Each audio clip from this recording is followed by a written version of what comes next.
Personne ne croira jamais. Il a pêché un poisson parlant, de telle taille.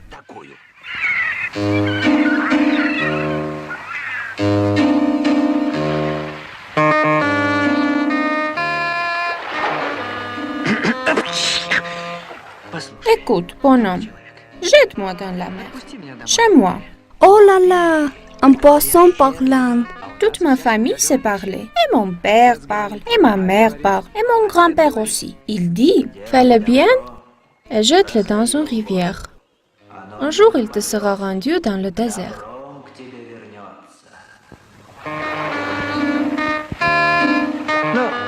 Donc, fais-le bien. Jette-moi dans l'eau. Je te remercierai. Un jour, je te serai utile. Dis donc, comment tu me seras utile? Parler, tout le monde sait le faire. Si par exemple tu savais aboyer, tu me serais utile. Je te mettrais à la chaîne comme un chien à la garde de la maison. Eh bien, tu n'as rien à m'être utile.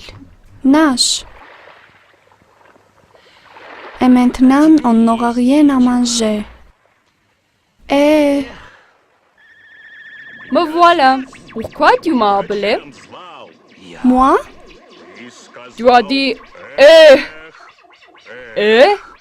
c'est moi.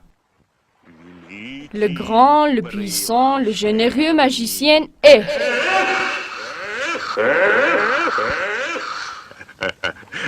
Et ça, c'est mon écho. Dis-moi ce que tu veux. Je ferai tout. Je peux tout. Qu'est-ce qu'un misérable peut vouloir? C'est compris. Rien à manger, n'est-ce pas? Tiens, une table magique. Si tu as faim, frappe-la 3 fois.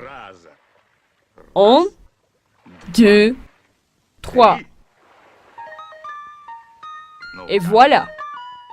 Manger et bu, frappe encore 3 fois. 3, 2, 1. Merci beaucoup, gentil. Et je ne t'oublierai jamais.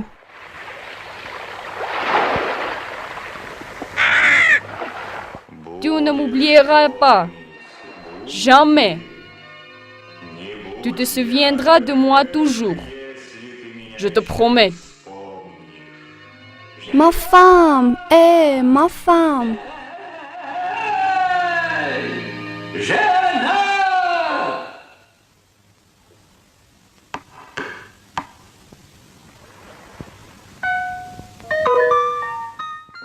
J'ai oublié de te prévenir. J'ai une petite condition. À minuit pile, je vous rendrai visite. Et jusqu'à l'aube, je vous poserai des questions. Si vous y répondez, la table est à vous. Mais si vous n'y répondez pas, vous vous repentirez. Vous ne m'oublierez jamais.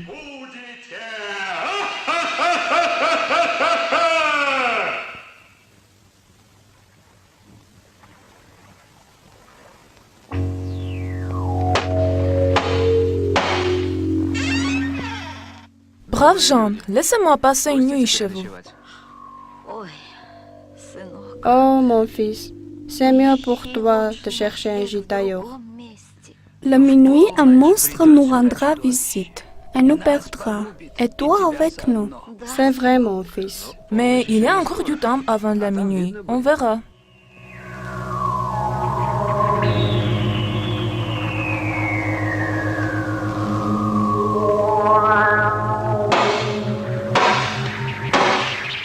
Qui est-ce? C'est moi, le généreux et je suis là. Moi aussi, je suis là. Mais qui es-tu?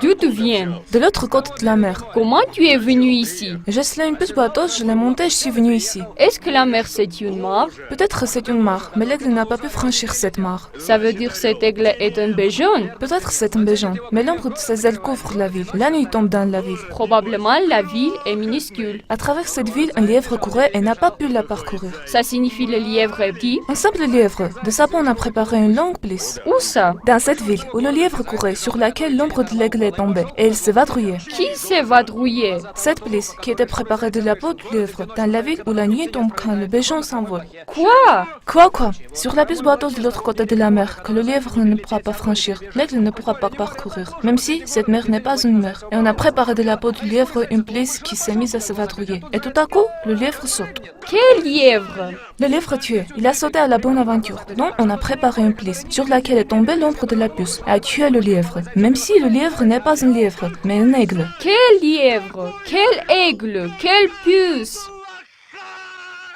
Tu veux que je répète? Et donc, cette puce de l'autre côté de la mare.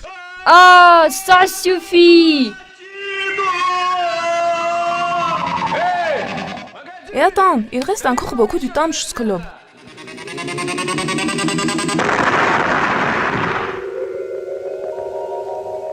Tu nous as sauvés, mon fils.